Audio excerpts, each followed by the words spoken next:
माओवादका हाकोतरनि शत्रु हाकोतरनि सेनाबाहिनी रगनि सिमि चेंगै तंगसं तंगनाय लुकु रगनो बुथारका चप्रबखा गदगमा जरा रमै हानि बागै हाकोतरनि हापांनि गसिमुं मानै हाकोतरनि सेनाबाहिनी रग वाइसाबाय खरक नैजिस्नि माओवादी रगनो बुथारमानि आनि बिसिङो तंग बेलायनो मुंगोनां माओवादी नेता आम्बाला केशव अ पार्टी मुंनि यागुलो हाकोतर CPIM बदल रग तंगसं तंगनाय लुकु रगनि बिसिङो ओरै परै तुबुनानि चाइतोखा तापुकबो चाइतोगुइ तंगु हानि बागै लुकुरगनो माओवाद साबो बरक तामो खलायका आबरगनो तै साइमान रना बागै BJP प्रदेश कमिटिनि बखाक्तै तिनि स्रां सालो हास्तिनि हांकर रग कुरुम कुथमै ककथुम पान्दा खलायै माओवाद रगनि ककरनो तै खुगाय कक नारखा बिलोनिया BJP साउथ हांकर हाबानग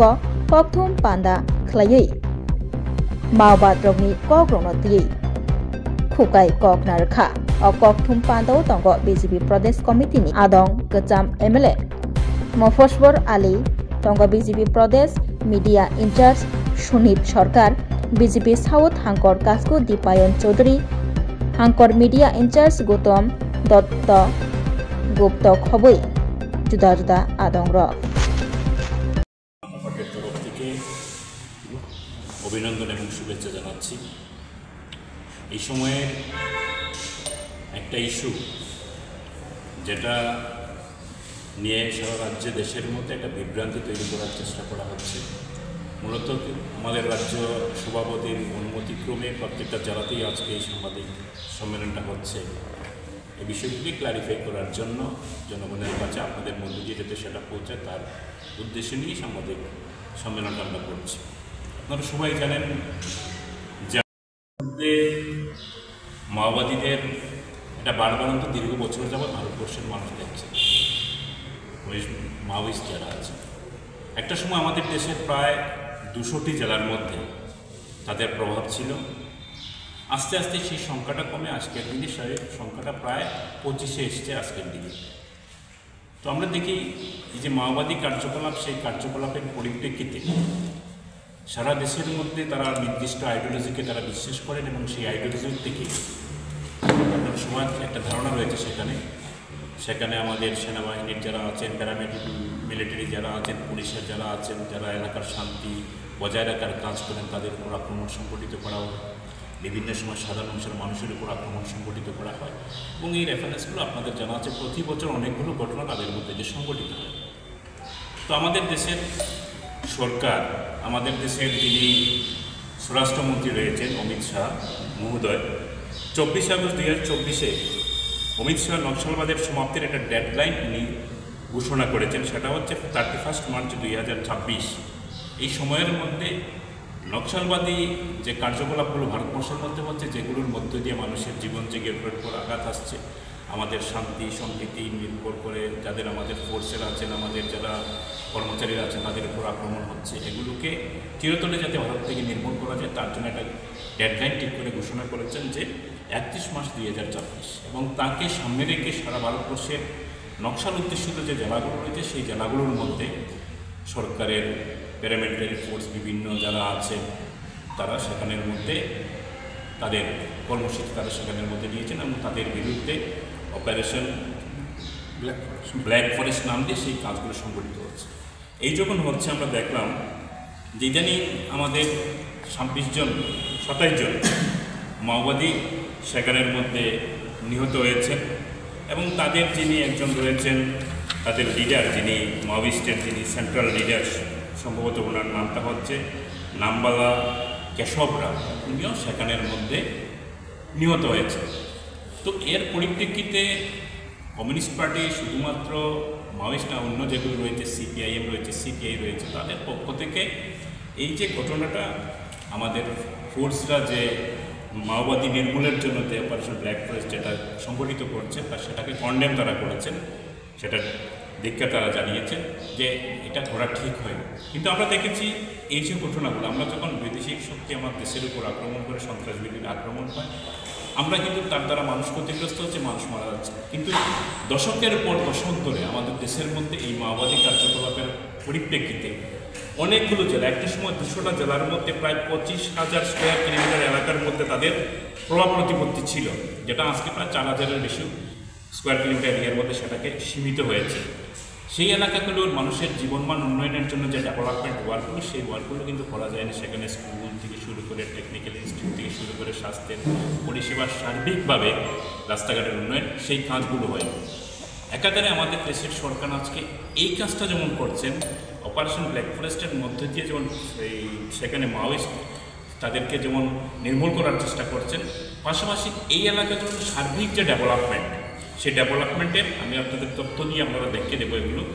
একাধারে সেই কাজগুলো করবার সেখানে চেষ্টা করেছেন। রেবন্ত রেড্ডি এবং কেসিআরের কন্যা, যিনি ওই বিআরএস পার্টির কবিতার মতো নেতারা প্রকাশ্য আলোচনার প্রস্তাব দিয়েছেন, যা ইউপি সরকারের যৌথ কৌশলের পুনরাবৃত্তি, একই কায়দায় সেই কাজগুলো করছে। তো আমাদের মোদী সরকার স্পষ্ট জানিয়েছে আমাদের সরকারের যে স্ট্যান্ড এই জায়গার মধ্যে, সেখানে নকশালদের সঙ্গে আলোচনা তখনই হবে যখন তারা পুরোপুরি অস্ত্র ছাড়বে এবং পুরোপুরি অস্ত্র ত্যাগ করবেন। সরকার বলছেন, আমাদের দেশের স্বরাষ্ট্র দপ্তর বলছে যে আমরা মাওয়িস্টদের সাথে আলোচনা করতে পারি, কিন্তু তার আগে তাদের অস্ত্র পুরোপুরি ছাড়তে হবে, দেন আলোচনা শুরু হবে। আর তারা বলছে না, অস্ত্র সব সংবাদ থাকবে নিয়ে এবং সেগুলোর পরিপ্রেক্ষিতে তাদের সাথে সেখানে আমাদের আলোচনা করতে হবে। সরকার সেই জায়গাতে সেগুলো কন্টেম করছে না, আমরা আগে অস্ত্রবিরতি করতে হবে, তার পরিপ্রেক্ষিতে আমরা সেখান থেকে আলোচনা করব। এই জায়গায় নিয়ে স্ট্যান্ড নিয়ে আমাদের সরকার সেখানের মধ্যে চলছে। আমরা দেখেছি যে এই সময়ের মধ্যে এই বিষয়গুলো নতুন না। কমিউনিস্ট পার্টি বা বিরোধী রাজনৈতিক দল, কংগ্রেস বলুন, বিআরএস বলুন, অন্যরা এই কথাগুলো বলছেন, কিন্তু আমরা দেখেছি যে আমরা এই যে মাওবাদী যারা, আপনারা সবাই জানেন যে বেসিক আমাদের কমিউনিস্ট পার্টির নেতারা বলেন যে নীতিগত প্রশ্নেই কিন্তু মাওয়িস্টদের সাথে তাদের ফারাক রয়েছে, যার কারণে তারা চায় অস্ত্রের সম্মুখে ক্ষমতার অধিকার করতে চায়, অস্ত্রের ব্যবহারের ক্ষমতার অধিকার চূড়ান্ত শিখরে পৌঁছাতে পায়।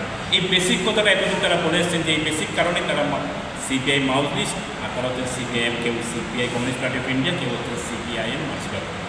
তো আজকে যখন দেশের সরকার সেই মাওয়িস্ট তৎপরতাকে দমন করবার জন্য উদ্যোগ নিয়েছে, তাহলে এটা নিষিদ্ধ সংগঠন, তার জন্য আমাদের রাজ্যের মধ্যে ছিল এই ওয়ান কাইন্ড অফ উগ্রবাদী কার্যকলাপ হচ্ছে, টেররিস্ট কাজ করছেন। আমাদের রাজ্যের মধ্যে এনএলপি ছিল, মূল সিটে ফেরানোর জন্য আগের পেছনের সবার সরকার, সাধারণ জনগণ, অফিসার, পুলিশ কর্মী সবাই মিলে প্রচেষ্টা করেছেন এখানে বলেছে। তো তাদের মধ্যে যে মানুষের জীবনহানি ঘটছে, তাদের জন্য এটা গৌরব দিতে হবে। তারা তো অস্ত্র ছেড়ে আসতে করে তো ডেভেলপমেন্ট বাকি ভারতবর্ষের বাকি জায়গাগুলোর সাথে সমান্তরে ডেভেলপমেন্ট হওয়ার কথা ছিল।